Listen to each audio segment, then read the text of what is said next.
Alright guys, so we're gonna do front tubs.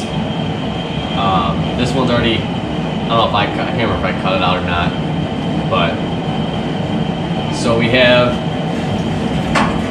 a few ways of doing this. Everybody's gonna be a little bit different in how they want to do it, but my goal is, I have this passage here you should be able to see, which I want to keep open for wiring or whatever I want. This channel basically runs through the inner fender here all the way to the cab, so I don't want to block that off, because most guys, when they do tubs, they get it close to the top of the tower, if not farther, or if not like somewhere around the top of the tower. I'm not really a fan of that because of where the rear tub is. There's no point in me going that far up with it, so I'm going to kick it down. It's going to be a little bit taller than the rear part of the tub, but it will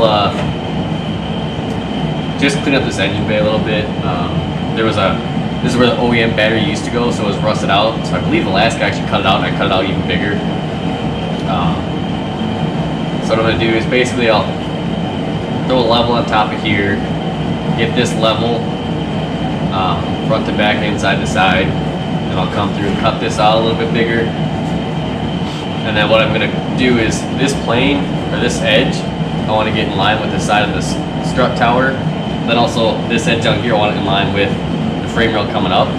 So the tub might be a little bit kicked in or kicked out, however you want to look at it, but it will flow better than just having it square to the engine bay.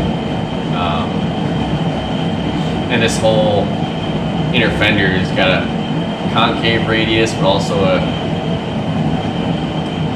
convex radius coming in, kind of how a frame rail runs. So I'm gonna try and match that and even it out as best I can, kind of split the difference. And then it should be fairly simple to weld.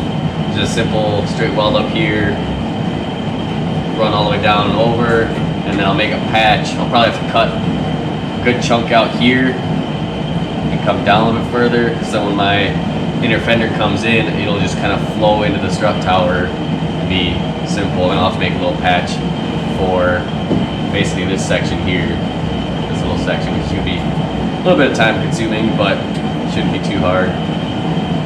So yeah, let's get after it.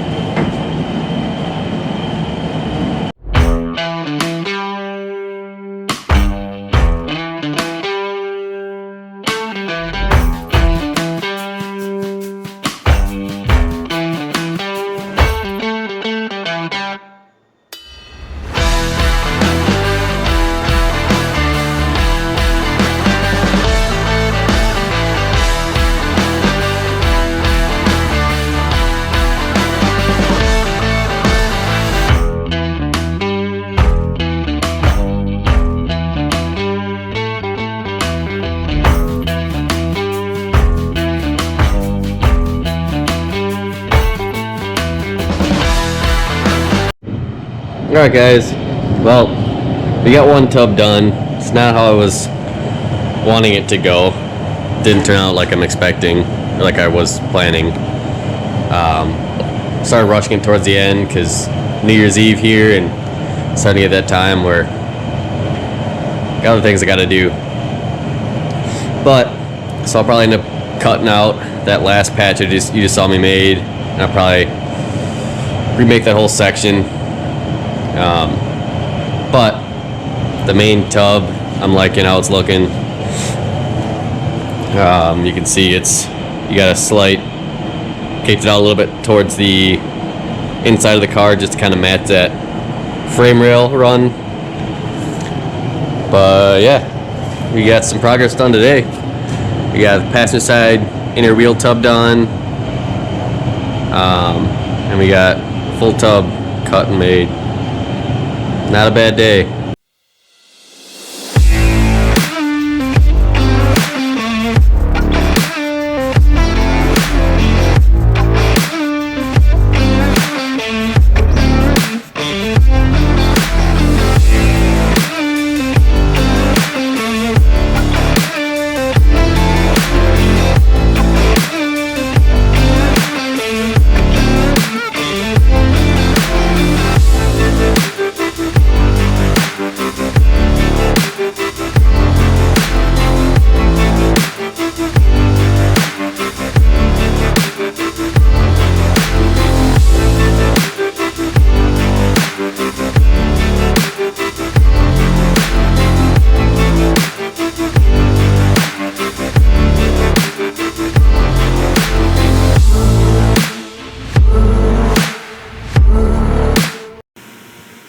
Alright, what's going on, guys?